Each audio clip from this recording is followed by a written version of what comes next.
Good day everyone! So today nasa Lazada app tayo dahil meron akong i-refund na item. Pero hindi ko i-refund lahat ng items na na-order ko. So today tuturo ko sa inyo kung paano ba gagawin yun. Dahil in last time na video natin, lahat ng items ni-refund ko. So let's start, okay? So dito mapapansin nyo, ito kaka-deliver pa lang sa akin. Pwede nyo ipindutin dito mismo or punta tayo dito sa may to receive. And take note mga kabomboms na hindi natin ma-refund ang isang item or ang ating order kapag na-receive or kinilik na natin yung order receive. So wag na wag nyo i-click yan, okay? So dito sa pinakababa niya makikita nyo yung cancel or refund and yung order receive. Pero since isa nga lang yung aking i-refund, hindi ko itatap dito sa dulo yung cancel or refund. Pipiliin ko lang siya dito. So, as you can see, ito yung aking i-refund. But, before ako nag-proceed dito, nag-message muna ako kay seller. So, papakita ko sa inyo yung message ko kasi mas maganda kung ino-notify muna natin si seller bago tayo mag-refund or mag-request ng refund. So, ito ipapakita ko sa inyo yung messages namin ni seller. Dito sabi ko, I accidentally opened this white because it's not intact. I wonder if your product can cause an explosion since it has a bad smell.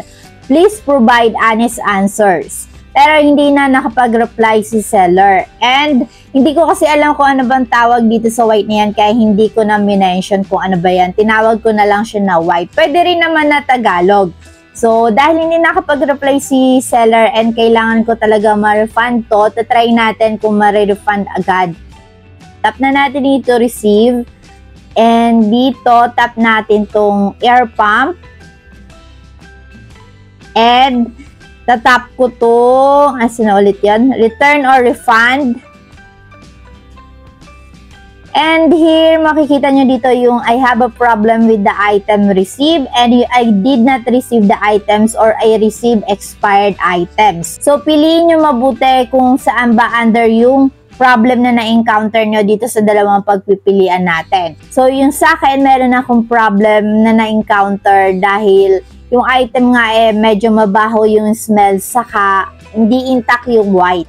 So, syempre nakakatakot naman ang gamitin. Anyway, so itatap lang natin yung arrow dito. And dito, kung mapapansin nyo kanina, 66 pesos yung item na to. So, ayan, 67.96. Pero hindi ko na maalala kung magkano ko siya nakuha. Siguro, nag-minus gamit yung mga voucher na ginamit ko din. Anyway, ang importante dito, meron tayong ma-receive na amount. So, ito yung mga pagpipilian natin na return reason. So, pipili lang kayo dito ng pinaka-best makakapag-describe nga sa problem na na-encounter nyo. So, sa akin, dito na muna ako sa may item is defective or not working as intended. So, tap ko yan and itatap ko yung confirm. And dito, ilalagay ko lang yung reason ko. Then, kailangan natin mag-upload ng proof. So, dito, mag-upload ako ng video. Bagal talaga makapag-upload dito sa may Lazada. And while uploading pa ako mga kabomboms, huwag niyo kalimutan mag-like and subscribe for good luck. Thank you.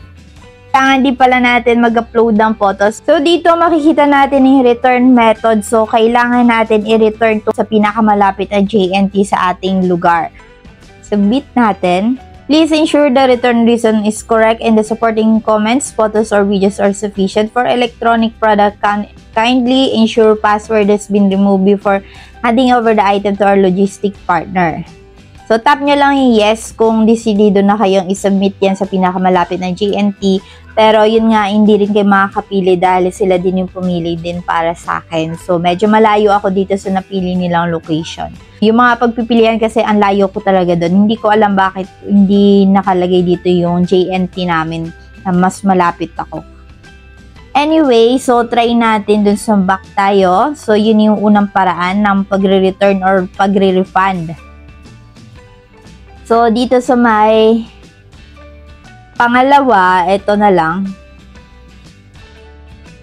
Ilalagay ko dito yung so mag-upload tayo ng photo katulad nung kanina.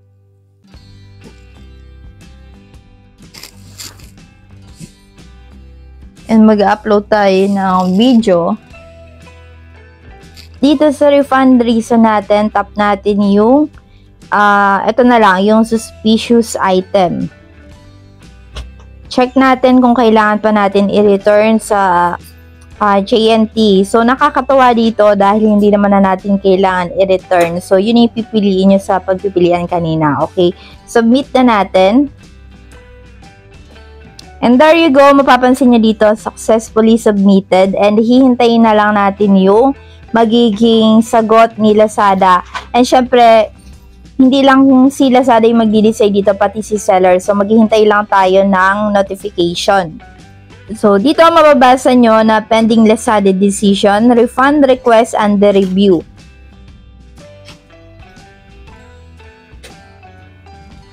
Hintayin lang natin yan. So, pag napunta na yan dito sa refunded, makikita na natin yan or ma-receive na natin yan. Meron kayong mga katanungan or suggestion, iwan nyo lang yun sa may comment section with hashtag Lazada. Yung mga makikita nyo palang video sa may dulo ng video na to ay mga interesting videos na maaaring magustuhan nyo.